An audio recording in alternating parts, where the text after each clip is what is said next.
All right. So the guys that won't practice today are Cochran, Omar, and Jalen Royals. But Cochran and Omar are doing a good job. They're all doing a good job, but they're probably a little closer than Jalen is.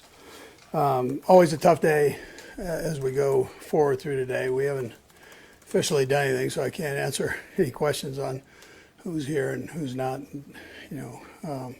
but Veach will get you all that going forward. So you can hold off on those, on the questions of who's making it and who's not making it.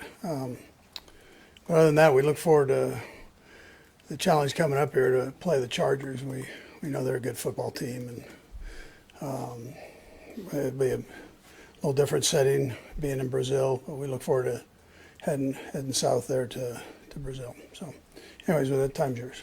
Without getting into the who's here, who's not here, how do you handle a practice on a day like this when you're practicing right before the deadline? Yeah, well, you'll see it out there, part of it at least. We go about it. How's that for an answer? We'll have a good one today. Andy, when you went back and watched the film of the preseason game, what stood out about the offensive line as a group? Yeah, Sam, I thought they did a good job. They against what I think is a pretty solid defensive line, defensive front. I thought they held their own. They blitzed a little bit, so it gave you an idea versus a blitz. They were able to handle that pretty good and going in the right direction in the run game. But I thought overall, they did a pretty nice job after looking at it. How important of an outing do you find it for Kingsley? Kind of settled in, it seemed like, in that one. Yeah, I just think the more he's able to, play next to Josh, I think is important. There's got to be communication there.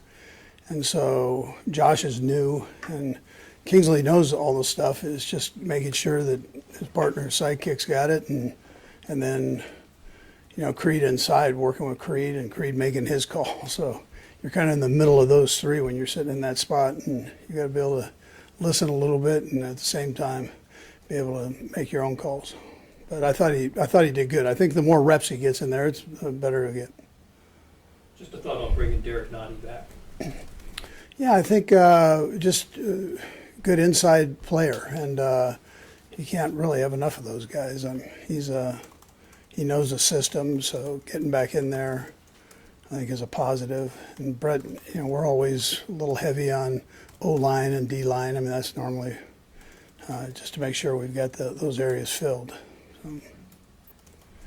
Hey Andy, I just wondered, it seems like a lot of rookies have been productive for you guys. A lot of that goes back to the front office and scouting and things like that. You've been a lot of places. What do you think makes this place unique when it comes to just scouting guys, figuring out who's going to be on the roster, potentially getting new guys in the building that are going to help you?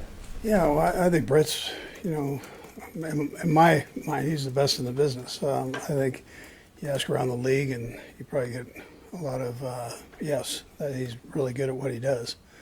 And I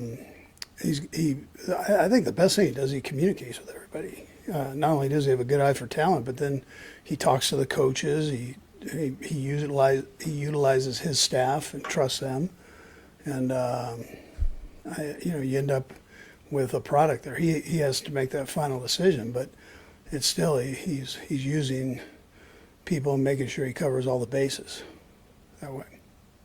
Okay, thanks, Coach. Okay, good.